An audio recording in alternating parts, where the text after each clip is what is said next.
In the previous video, I made the claim that Christopher's narrative style, the way he tells his story, reflects his worldview.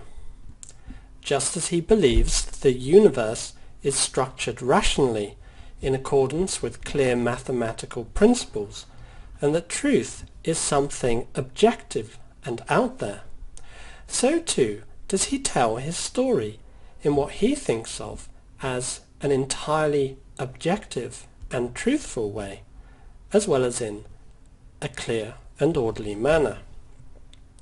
Nonetheless, I think it's not difficult for us to see that Christopher's worldview and his narrative technique alike are at the same time deeply personal and actually rather subjective. So we learn a lot about Christopher as a character, not only from the things he tells us or the interpretations he offers of events or other people, but also from the way in which he tells us these things. The curious incident gives us what is actually quite a quirkily told story, and this is because Christopher himself, as its narrator, is himself something of a quirky character. One might say, in fact, that the novel, the book he's writing, carries Christopher's DNA. Now this may seem perhaps obvious in that the book is about Christopher. It's about Christopher's life. But this is a parallel that the novel itself draws on more than one occasion. At least it points towards this analogy, this continuity, this set of shared characteristics between Christopher as a person and the book he's writing. I've put on the top of this screen the very last sentence of the novel. Here Christopher says, "And I know I can do this." He wants to go to university and achieve all kinds of dreams. "I know I can do this because I went to London on my own, and because I solved the mystery of who killed Wellington. And I found my mother, and I was brave, and I wrote a book.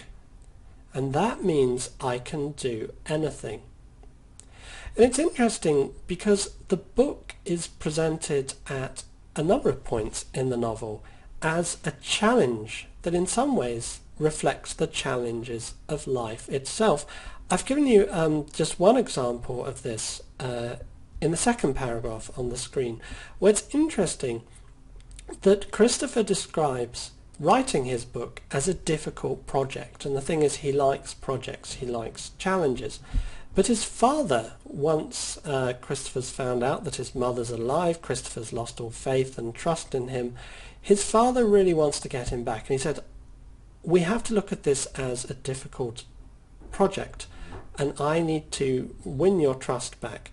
So there is a comparison then made here, or suggested here, through this echo of the label difficult projects, that somehow what's required to write a book involves all kinds of things that are analogous to what we need in order to lead meaningful and successful lives. We have to be able to connect one thing with another.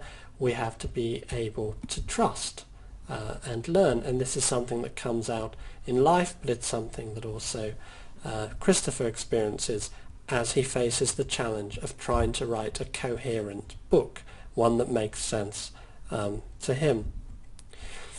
Now, there are all kinds of individual qualities in Christopher's writing, in his narrative technique, that reflect qualities of Christopher himself. I'm just going to mention a couple here.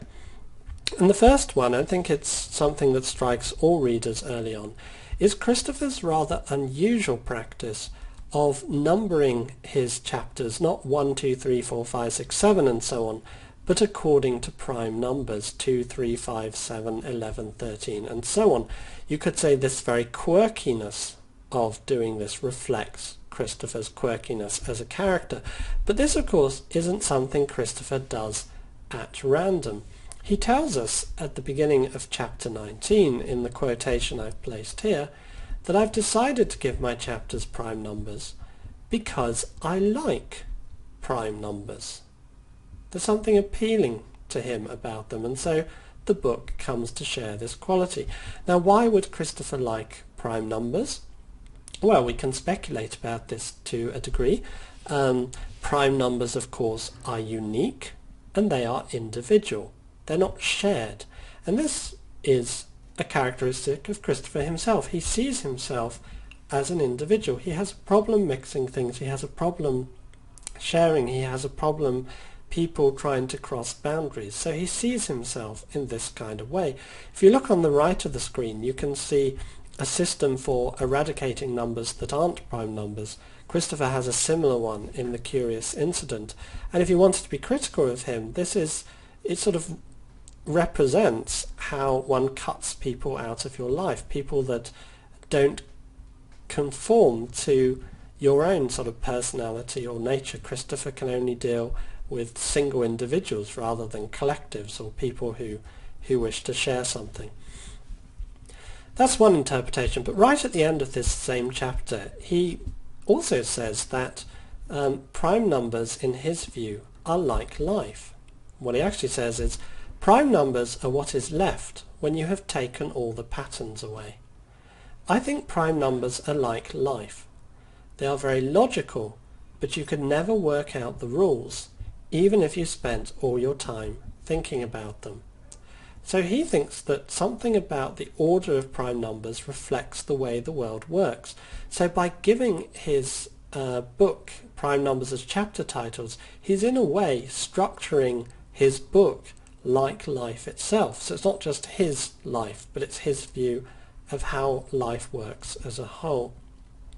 Incidentally, this is an important passage for a number of reasons, because it's all too easy to think of Christopher that he needs to live this very controlled, regulated life, and that he can't in any way cope with change. Well, actually, there are a number of places in the novel where he sort of welcomes change. He says that's one of the things he finds exciting about science, is that things can be found out that we don't know, or the whole pattern of our understanding can be changed. So he does actually like these kinds of things. But the point is then that prime numbers are single, they're individual, they're not divisible, they stand out by themselves, but they are also, in his view, and this is in his view, the structure of life itself. Now, speaking of patterns and so on, there's a very interesting chapter in the book, chapter 173, let me just find it here, where Christopher talks about looking at the night sky. And I like this chapter because this chapter in a way is a parable, offers a parable for how plot works. Now remember the distinction between plot and story. Story, loosely speaking, is the sequence of events in the order in which they take place, whereas plot is the order in which you tell those events, you relate those events. And what Christopher's talking about in this chapter is looking up at the night sky and looking at some of the constellations in the sky. He's particularly talking about Orion, and he's saying the reason it's called Orion is because if you look at it, it looks like a hunter with a club. But he then goes on to say, but this is actually quite arbitrary, that you could join the dots up in completely different ways in order to get a different pattern, to make a different figure. And also these stars are actually millions and millions and millions or billions of light years apart from one another, so they only have the relationship between themselves that we impose upon them. And this is a nice way of thinking about how plot works, because you could say that we live in a world of arbitrariness, of randomness, of things not actually having fundamental connections.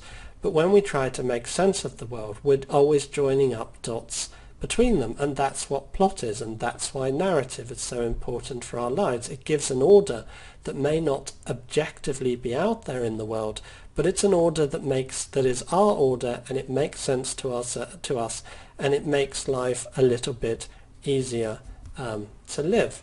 But all these things could be put together in a different way by someone else.